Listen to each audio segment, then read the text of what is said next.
the top 3 health practices that you've been told that are great, but are actually causing menopausal weight gain, bloating, metabolic slowdown, and what you can do instead.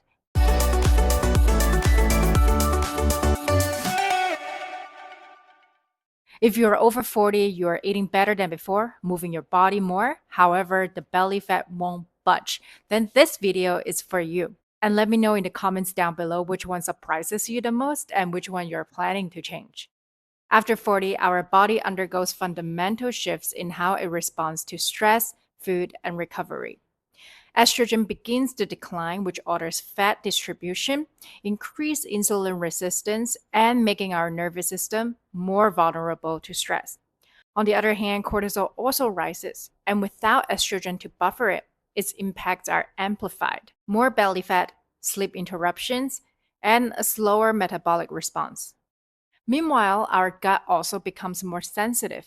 In this 2020 study, it shows that estrogen helps maintain the tight junctions of the gut lining, meaning when it drops, permeability and immune reactivity increases. Stomach acid also declines, which impairs protein and mineral absorption.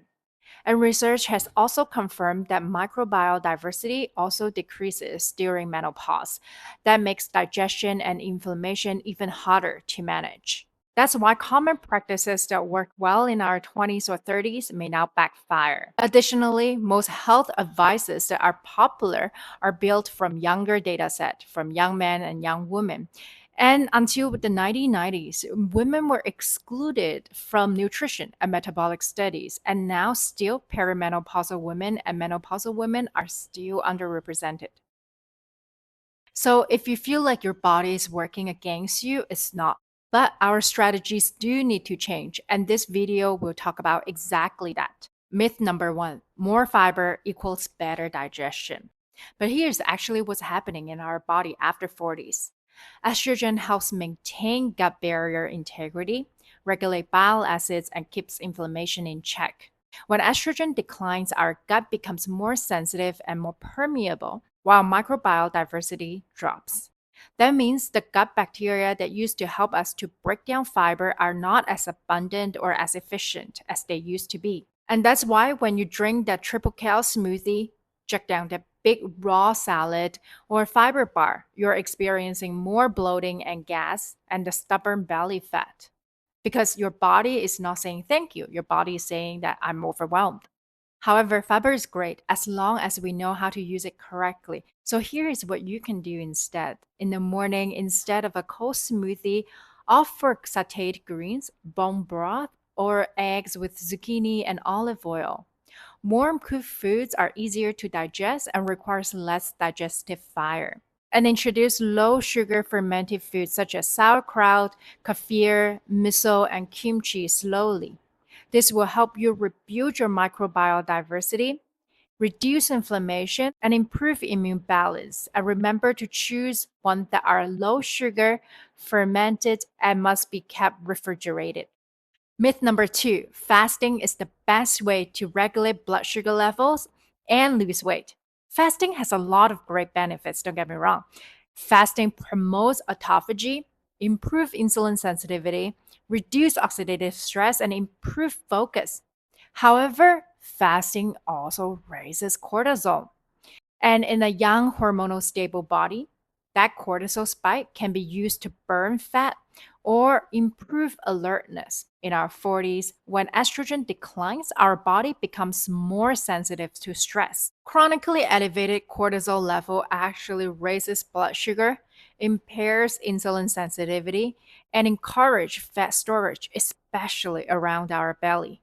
And when it's done too long or too often, it actually becomes another stressor. But that doesn't mean that we shouldn't fast, but what we should do is to change to fasting to adapt to our hormonal change.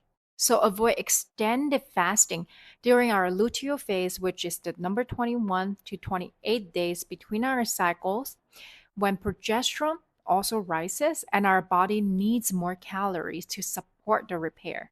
And shorten our fasting window. Instead of 16, try 12 and eat a nutrient dense breakfast to support our blood sugar. Myth number 3, More exercise equals more fat burned. Well, during perimenopause and menopause, doing more can actually be more harmful because exercise is also a form of stress. And during perimenopause and menopause, when estrogen declines, our body are more sensitive to stress. And estrogen is also responsible for muscle repair. So when estrogen declines, our resilience to physical stress also drops. That means if you're doing daily heat exercises, long cardio sessions, or intense weight training without proper rest or fuel, your cortisol level spikes. Then our muscles stay inflamed and fascia tightens. And instead of burning fat, our body is clinging to it. Estrogen also plays a role in water retention. So when it drops, a fluid accumulated between tissues, especially around the mid area. So for bloating, it might not just be belly fat, it could be due to water retention because of lymphatic stagnation. Here is what you can do instead. Focus on strength training 2 to 3 times with proper recovery. Walk daily, but make it enjoyable. And swap some of your cardio sessions for fascia aware movements like Pilates, rebounding, mobility floats, or somatic practices. These stimulate lymphatic flow, ease fascia tension, and support nervous system regulation. Here are your top 3. In the next videos, we'll go deeper to include snacking, low calorie eating, over supplementation, and collagen, and also why your nervous system might be the missing piece to weight loss in menopause. Because during this season of life, we don't need restriction, we need support. And make sure you subscribe so you don't miss the next videos and comment down below which myth surprised you the most.